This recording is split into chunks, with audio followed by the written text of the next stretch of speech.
So guys আসসালামু আলাইকুম। আমি কিন্তু সবার আগে কিন্তু ডিএলএস 25 ভিতরে কিন্তু ক্লাসিক প্লেয়ার গুলো নিয়ে নিয়েছি। তোমরা কিভাবে নিতে পারবা সেটা বলবো এবং এমন কিছু টিপস দেখিয়ে দেবো যেটা হলে কিন্তু তোমরা খুবই তাড়াতাড়ি ডিএলএস এর 25 আপডেটের ভিতরে আমাদের এই ক্লাসিক প্লেয়ার গুলো খুব তাড়াতাড়ি নিতে পারবা, একদম ইজিলি ভাবে নিতে পারবা, কোনো সমস্যা হবে না। এবং তাছাড়া আমি কিন্তু অলরেডি একটা ভিডিও আপলোড করছি যে ডিএলএস 25 আপডেটের ভিতরে আমাদের ল্যাগ সমস্যাটা এবং হ্যাং সমস্যাটা কিভাবে সলভ করতে পারবা। তো তোমরা অনেকেই বলছো ভাই অনেকের সমস্যার সমাধান হয়েছে, অনেকের হয় নাই। তাই আমি অনেকেরই দেখলাম, অনেকেই কমেন্ট করছে যে ভাই আমার সমস্যা ঠিক হয় নাই, বা অনেকেই বলছো যে হ্যাঁ ভাই আমার সমস্যা ঠিক হয়ে গেছে। এবং আজকের ভিডিওর ভিতরে তোমাদের এটাও বলার চেষ্টা করবো তোমরা কিভাবে ক্লাসিক প্লেয়ার গুলো খুব তাড়াতাড়ি নিতে পারবো, খুব ইজিলি নিতে পারবো, কোন রকম ভাবে তোমাদের বেশি একটা গেম খেলার দরকার পড়বে না, তার আগে তোমরা ক্লাসিক প্লেয়ার গুলো নিতে পারবা। তো আমি এসেছি তোমাদের সঙ্গে হাসান, তোমাদের হাসান ইউটিউব চ্যানেল, যারা এখন আমার চ্যানেল সাবস্ক্রাইব করে রয়েছে সাবস্ক্রাইব করে দাও। তো আজকে ভিডিও কিন্তু খুবই গুরুত্বপূর্ণ, আজকে ভিডিও একটা সেকেন্ড স্কিপ করো না, পুরো ভিডিও দেখতে হবে। আমি কিন্তু সবার আগে ল্যাগ সমস্যাটা কথা বলতেছি। তোমাদের সর্বপ্রথম কাজ হবে তোমাদের গেমটা একটা রিফ্রেশ মারা, ঠিক আছে? মানে গেমটাকে একটা ক্লিয়ার কেস করে দেবো বা ক্লিয়ার ডাটা করে দেবো। ওকে, ক্লিয়ার ডাটা এবং ক্লিয়ার কেস করে দেওয়ার পরে তোমাদের এই পরে যে গেমের কাজটা হবে, তোমরা গেমে চলে যাবে। গেমে যাওয়ার পরে আমি দেখাইতেছি। ওকে, আমি গেমে চলে আসি। গেমে আসার পরে তোমাদের মূলত এখানে যেগুলো কাজগুলো আছে, এই কাজটা করলে আমরা 100% তোমাদের গেম থেকে ল্যাগ এবং হ্যাং সমস্যা সরে যাবে। এটা তোমরা অনেকে আমাকে বলতেছিল আমাদের হোয়াটসঅ্যাপ গ্রুপের ভিতরে, তোমরা অনেকেই বলছো যে আমাদের এই ল্যাগ সমস্যাটা সলভ করে দাও ভাই, আমরা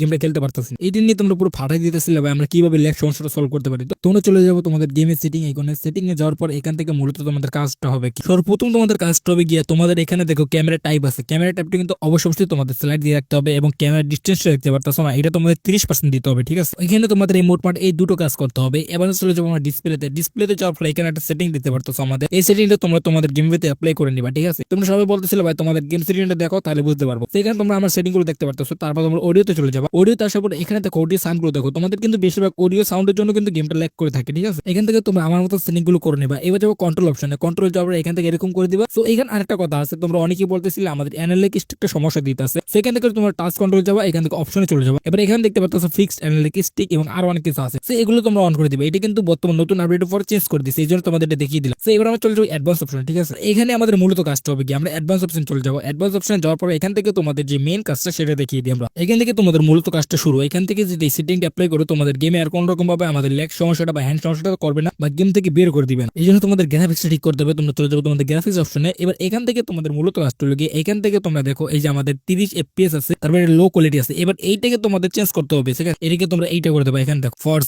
এইটা করে দিতে হবে, ঠিক আছে? এইটা করে দিলে তোমাদের গেমে আর কোন রকম ভাবে ল্যাগ সমস্যাটা দিবে না। এবার আমরা ইয়াসে ক্লিক করবো। যখন আমরা ইয়াসে ক্লিক করবো দেখতে পারবো আমাদের গেমটা আবার নতুন করে লোড নিবে, এন্ড দেন আমরা তারপর কিন্তু গেমটা খুব ইজিলি খেলতে পারবো কোন রকম ভাবে ল্যাগ বা হ্যাংসার। এটা তো দেখিয়ে দিলাম আমাদের ল্যাগ এবং হ্যাংসারে কিভাবে আমরা গেম খেলতে পারি। এবার আসি আমাদের ডিএলএস 25 এর ভিতরে এই ক্লাসিক প্লেয়ার গুলো আমরা খুব তাড়াতাড়ি কিভাবে নিতে পারি। এবার আসি আমরা ক্লাসিক প্লেয়ার গুলো খুব তাড়াতাড়ি কিভাবে নিতে পারি। সো মূলত এখানে দেখতে পাচ্ছ আমি কিন্তু অলরেডি ক্লাসিক প্লেয়ার নিয়ে নিছি। এখন তোমাদের সমস্যা হলো কি আমরা কিভাবে ক্লাসিক প্লেয়ার নিতে পারবো, অন্য টাইটের ভিতরে চলে আসি। এবার তোমাদের মূলত আমি যেসব জিনিস দেখিয়ে দেবো এটা তোমাদের মূলত দেখতে হবে, ঠিক আছে? এখান থেকে দেখো আমি অলরেডি কিন্তু এই পর্যন্ত চলে আসি। সো এইগুলো তোমাদের নেওয়ার জন্য তোমাদের প্রথমত তোমাদের বুস্ট করতে হবে, ঠিক আছে? মানে খুব তাড়াতাড়ি নিতে গেলে তোমরা চাইলে কিন্তু ডিএলএস গেমে ডায়মন্ড কিনতে পারো, ঠিক আছে? ডায়মন্ড কিনে তোমরা চাইলে 100 ডায়মন্ড করে কিন্তু এখানে বুস্ট মারতে পারো। যদি তোমরা বুস্ট মারো তাহলে তোমাদের অনেকটা লাভ হবে। এখান থেকে যদি তোমরা বেশি বেশি বুস্ট মারো তাহলে এখান থেকে পার্সেন্ট দেখতে পারতেছো কত পার্সেন্ট করে তোমাকে দেওয়া হবে। তো এখান থেকে তোমরা যত বুস্ট মারো অত তাদের তোমাদের প্লেয়ার গুলো নিতে পারবো, খুব ইজিলি নিতে পারবে, ঠিক আছে? তো এই জন্য কিন্তু বলতেছি তোমরা বেশি বেশি বুস্ট মারো। যদি তোমরা বেশি বেশি বুস্ট মারে থাকো তাহলে কিন্তু অবশ্যই তোমরা প্লেয়ার গুলো খুব ইজিলি পেয়ে যাবে। আর তোমরা যদি এখান থেকে তোমরা যদি বেশি বেশি বুস্ট মারা পরে মানে এখান থেকে বুস্ট মেরে মেরে তুমি যদি বেশি বেশি কয়েন নিতে পারো, ঠিক আছে? মানে এখানে তোমার আমি সহজভাবে দেখিয়ে দিই।